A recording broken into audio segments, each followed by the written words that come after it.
UP NEET की official website पर एक अर्जेंट नोटिस आया है। राउंड 1 अलॉटमेंट के बाद एडमिशन की जो प्रोसेस है उसको किस तरीके से करना है, तो इस नोटिस के बारे में डिटेल में आपको यहाँ पर बताने वाला हूँ। इसके साथ साथ जब से अलॉटमेंट आया है बहुत सारे सवाल हमसे पूछे जा रहे हैं, reporting, document, fees, DD, bond को लेकर, साथ ही साथ फ्री एग्जिट, अपग्रेड और रिजाइन किस तरीके से करना है, आगे की क्या स्ट्रेटेजी होनी चाहिए, इस बारे में भी इस वीडियो में चर्चा करने वाला हूं।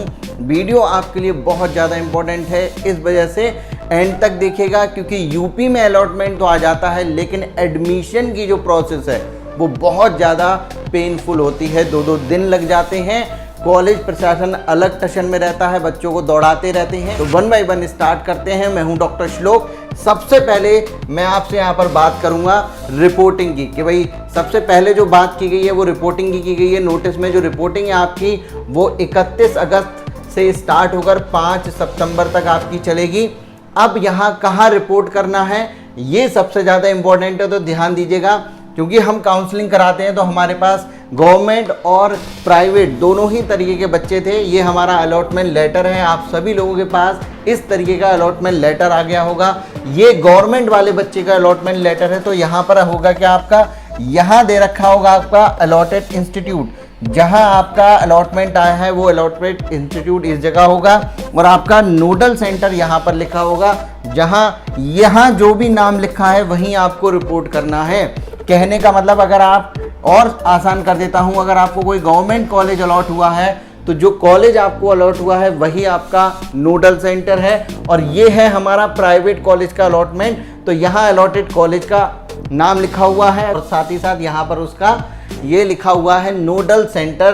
तो नोडल सेंटर प्राइवेट कॉलेज में अलग होगा आपका, आपके अलॉटमेंट लेटर पे लिखा होगा कि कहाँ आपको रिपोर्ट करना है, लेकिन गवर्नमेंट के केस में वही आपका नोडल सेंटर है। ये आपके लिए इम्पोर्टेंट है। अब इसके बाद बात आती है कि भाई कौन कौन से डॉक्यूमेंट्स हमें साथ में लेकर जाने हैं। तो मैं आपको बताऊं, ये जो डॉक्यूमेंट्स हैं, सबसे पहले आपको करना क्या है, अपना जो भी कॉलेज आपको अलॉट हुआ है उसकी ऑफिशियल वेबसाइट पर जाइए। वहाँ सारे डॉक्यूमेंट की जो लिस्ट है वो आपको मिल जाएगी, लेकिन हर जो कॉलेज है उसने अपनी अलग अलग डॉक्यूमेंट्स की जो डिमांड की है। बहुत सारे कॉलेजों ने तो अभी तक डॉक्यूमेंट्स या फीस स्ट्रक्चर अपलोड ही नहीं किया है। ये खासकर मैं बात कर रहा हूँ गवर्नमेंट कॉलेज की। बहुत सारे बच्चे परेशान हो रहे हैं, कल से लगातार हमारे पास फ़ोन आ रहे हैं, तो उन सभी बच्चों के लिए बता रहा हूँ। देखिए, कुछ जो डॉक्यूमेंट्स हैं वो आपके स्पेसिफिक होते हैं, कुछ कॉमन डॉक्यूमेंट होते हैं।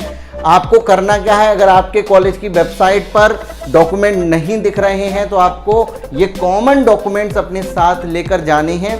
कुछ स्पेसिफिक डॉक्यूमेंट कौन कौन से हैं जो अलग अलग कॉलेजों पर मांगे जा रहे हैं वो भी मैं आपको इसमें दिखा दूंगा। सबसे पहले कॉमन डॉक्यूमेंट बता दूं, चिंता मत करिए, कॉलेज वाले आपका साथ देना दें, हम हमेशा आपके साथ हैं। आप कभी भी हमारी टीम से बात कर सकते हैं, कॉल कर सकते हैं, आपको परेशान नहीं होना। सबसे पहला जो इम्पोर्टेंट डॉक्यूमेंट है वो आपका है अलॉटमेंट लेटर। ये जरूर अपने साथ ओरिजिनल कॉपी इसकी निकलवा लीजिएगा। इसके बाद आपका एडमिट कार्ड, फिर है आपका नीट का रिजल्ट। यहाँ ध्यान देना है, इस बार कई नीट के रिजल्ट आपके पास होंगे, लेकिन जो सबसे बाद वाला जो लेटेस्ट है, अभी सुप्रीम कोर्ट के डिसीजन के बाद रीनीट नहीं होगा, वो जो रिजल्ट आया है वो आपको लेकर जाना है। ध्यान रखिएगा, ये जो डेट होगी वो 27/7/2024 के होगा। एक बार फिर भी आप अच्छे से चेक कर लीजिएगा, ये लेटेस्ट वाला होना चाहिए, यहाँ गलती नहीं हो जाए आपसे। 8 से 10 आपके पासपोर्ट साइज फोटोग्राफ होने चाहिए, वही सेम जो आपने नीट फॉर्म में लगाए थे।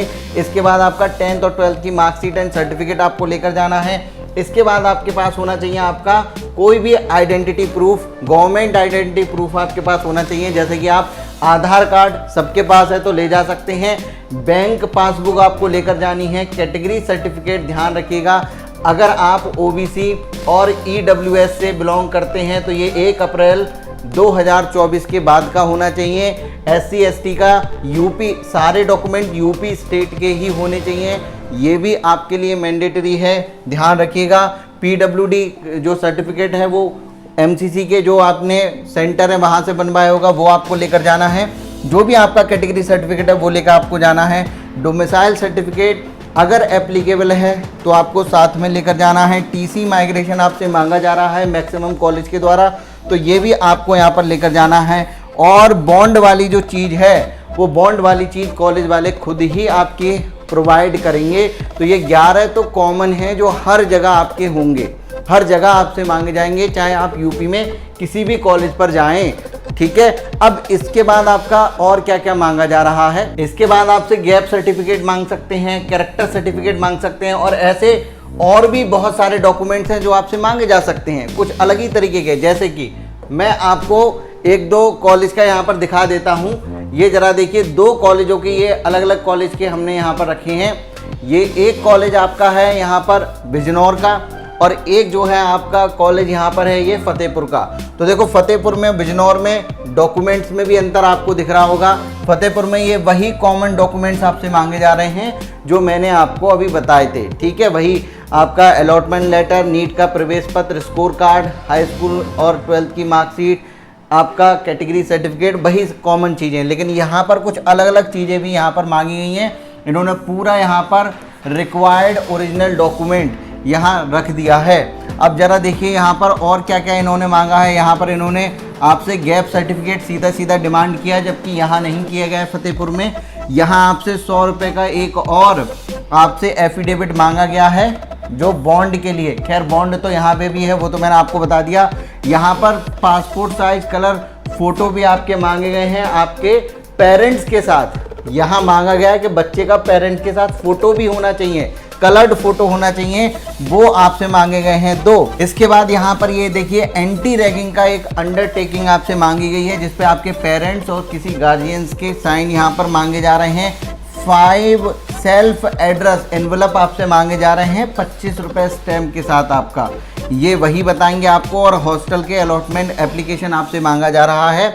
यहाँ लिखा हुआ भी है कि EWS और OBC के बारे में कि ये कैसा होना चाहिए, बाकी और भी डॉक्यूमेंट्स के बारे में यहाँ पर लिखा हुआ है। ये हम अपने टेलीग्राम पर शेयर कर देंगे, वहाँ से जाकर अच्छे से डाउनलोड कर लीजिएगा। जबकि फतेहपुर में आपका बहुत ही नॉर्मल सी चीज़ें हैं। अगर एक्स्ट्रा कोई डॉक्यूमेंट ये मांगेंगे तो वहीं कॉलेज पे जाकर आपको पता चल जाएगा। तो मेरा बताने का मकसद बस इतना है कि हर कॉलेज की एक अलग डिमांड है। जो कुछ कॉमन डॉक्यूमेंट्स हैं, देखिए ये ऊपर वाले डॉक्यूमेंट सारे के सारे वही हैं जो मैंने आपको बताए थे, तो आपको परेशान नहीं होना है। सबसे पहले कॉमन डॉक्यूमेंट्स को लीजिए ओरिजिनल फॉर्म में, और इसके साथ साथ कम से कम 3 से 4 इन हर डॉक्यूमेंट्स की फ़ोटोकॉपी निकालिए। सेल्फ अटेस्टेड फ़ोटोकॉपी आपसे वहाँ पर ली जाती हैं, तो ये फ़ोटोकॉपी निकलवा के आप ज़रूर लेके जाइए, खासकर अगर आप ऑटोनॉमस कॉलेज में जा रहे हैं, क्योंकि हो सकता है अगल बगल आपको कोई वहाँ पर दुकान भी ना मिले या कोई ऐसी शॉप ना मिले जहाँ आप फ़ोटोकॉपी करा सके। तो ये घर से ही सारी चीज़ें करके आपको लेके जानी है। अब जो नेक्स्ट इम्पोर्टेंट चीज़ है वो है आपकी फ़ीस। तो अब देखिए, फ़ीस को लेकर भी अलग अलग कहानी है हर कॉलेज की। कुछ कॉलेजों ने यहाँ पर आपसे DD मांगा है सीधा सीधा, जैसे जो मैं दिखा रहा हूँ यहाँ पर, ये फतेहपुर की बात है। फतेहपुर में सीधा बोल दिया कि भैया हमें DD चाहिए, और यहाँ पर ये नाम भी लिखा गया है कि किस नाम से आपको DD यहाँ पर बनवाना है। फीस भी लिख कर दी है जनरल कैटेगरी वालों के लिए, और यहाँ पर जो रिजर्व कैटेगरी वाले हैं उनके लिए अलग दी गई है। वहीं यहाँ पर बिजनौर वालों ने क्या बोला है जरा देख लेते हैं। यहाँ बिजनौर वालों ने अपना जो फीस है वो जनरल कैटेगरी के लिए दे दी है, यहाँ आपका OBC SC ST के लिए दे दी है, और सारी चीज़ें पूरा अच्छे से इन्होंने बनाकर दिया है। अब यहाँ लिखा हुआ है कि मोड ऑफ फी पेमेंट, तो इनका कहना है कि हम तो भैया डायरेक्ट जो है कैश भी ले लेंगे, cash by candidate in bank में भी ले लेंगे। इसके बाद आप NEFT करा सकते हैं, बैंक चालान भी दे सकते हैं। तो कहने का मतलब है हर कॉलेज में पेमेंट की भी अलग व्यवस्था है। तो आप गवर्नमेंट कॉलेज में जा रहे हैं तब आपको बहुत ज़्यादा टेंशन नहीं लेनी है। आप कम से कम 50-60 हज़ार रुपये अपने साथ लेकर जाइए, क्योंकि जो फीस है एक तो वो आपको देनी पड़ेगी, खासकर 40,800 यहाँ पर है और 40,800 यहाँ पर है। दोनों में सेम है आपका जनरल कैटेगरी के लिए, EWS कैटेगरी के लिए। तो इतनी फ़ीस तो आपको लेकर जानी है। इससे 20-30 हज़ार रुपये और एक्स्ट्रा लेके जाइए, क्योंकि कुछ डॉक्यूमेंट्स है वो बनवाएंगे, कुछ और छोटी छोटी चीज़ें होती हैं जो आपकी लग जाएंगी। इतना पैसा साथ में लेके जाइएगा जिससे कि आप आराम से वहाँ कोई दिक्कत ना हो, बच जाएगा आपका फिर, लेकिन कोई प्रॉब्लम नहीं होनी चाहिए। और ये आप वहीं जाकर आराम से जमा कर सकते हैं। इसके बाद आता है प्राइवेट कॉलेज को क्या करना है। तो देखिए, प्राइवेट कॉलेज के लिए अलग से जो नोटिस आया है उसके अंदर सारी चीज़ें दे रखी हैं। प्राइवेट कॉलेज को जो फीस है वो लाखों में जमा होती है, 13 लाख 14 लाख। तो इस वजह से उनके लिए सीधा सीधा यहाँ पर ये देख लीजिएगा DD बनवाना होगा। Director general medical education and training UP payable eight Lucknow. ये पूरा नाम अच्छे से देख लीजिएगा स्पेलिंग के साथ, ताकि आपको यहाँ पर कोई गलती ना हो, आपकी फीस सही जगह जमा हो, ये आपके लिए इम्पोर्टेंट है। इसके बाद कुछ और एक और नोटिस यहाँ पर लिखा हुआ है कि अगर आप यहाँ पर जो कॉलेज अलॉट हुआ है उसमें अपग्रेडेशन के लिए अप्लाई कर रहे हैं तो आपको हॉस्टल फीस, सिक्योरिटी मनी और अदर चार्जेस आपको वहाँ कॉलेज में पे नहीं करने हैं। ये आपको सेकंड राउंड के रिजल्ट के बाद यहाँ पर करने हैं। एक बार और अच्छे से इसको पढ़ लीजिएगा। तो वहाँ केवल और केवल फीस जमा करनी है अगर आप अपग्रेड के लिए अप्लाई करने जा रहे हैं। चाहे कॉलेज आपसे कुछ भी कितना भी बोलता रहे, आपको कुछ भी वहाँ करना नहीं है। अब फीस कितनी किसको देनी है ये भी आप ज़रा देख लीजिए। यहाँ पर लिखा हुआ है हर कॉलेज का नाम, आपको ये हम अपने टेलीग्राम पर शेयर कर देंगे। उसके सामने आपकी ये फीस लिखी गई है। जैसे कि SRM बरेली की जो फीस है वो 13,73,760 रुपये है। इतने रुपए का आपको DD यहाँ पर बनवाना है। यहाँ आपका हॉस्टल की फ़ीस लिखी गई है, सिक्योरिटी मनी और अदर चार्जेस के लिए भी फ़ीस यहाँ पर लिखी गई है।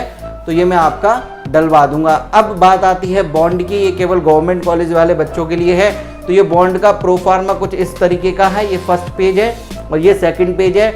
ये भी मैं आपका शेयर कर दूंगा अपने टेलीग्राम पर, वहाँ से जाकर देख सकते हैं। फिलहाल ये आपको आपके कॉलेज में भी मिल जाएगा। अब बात आती है कि भाई अब करना क्या है, फ्री एग्जिट लें, अपग्रेड करें, किस तरीके के रूल हैं। तो थोड़ा राउंड 1 के जो रूल हैं वो अच्छे से समझ लीजिए, जिससे कि आप अपनी स्ट्रैटेजी बना पाएँ।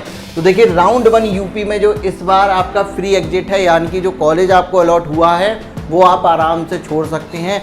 ना कोई सिक्योरिटी मनी आपकी जब्त होगी, ना ही कुछ और। ऐसा नहीं होगा कि आप राउंड 2 में अप्लाई ना कर पाएँ, राउंड 3 में अप्लाई ना कर पाएँ, जैसे कि लास्ट ईयर होता था। तो कॉलेज आप छोड़ सकते हैं अगर आपके पसंद का नहीं है।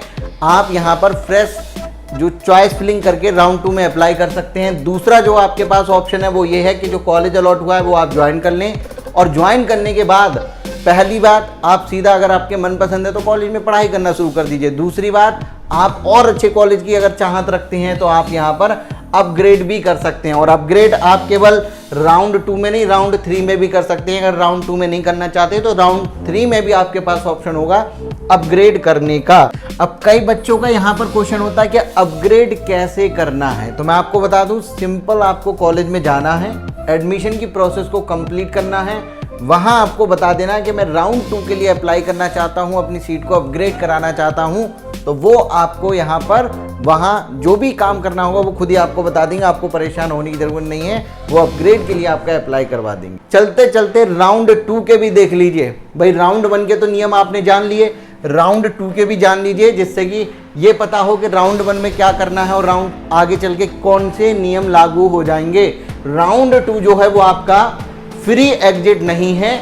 अगर फ्री एग्जिट नहीं है इसका मतलब क्या कि आपकी जो सिक्योरिटी मनी है वो फोरफिट हो जाएगी अगर आपने कॉलेज अलॉट हुआ और नहीं ज्वाइन किया। ध्यान से सुनिएगा।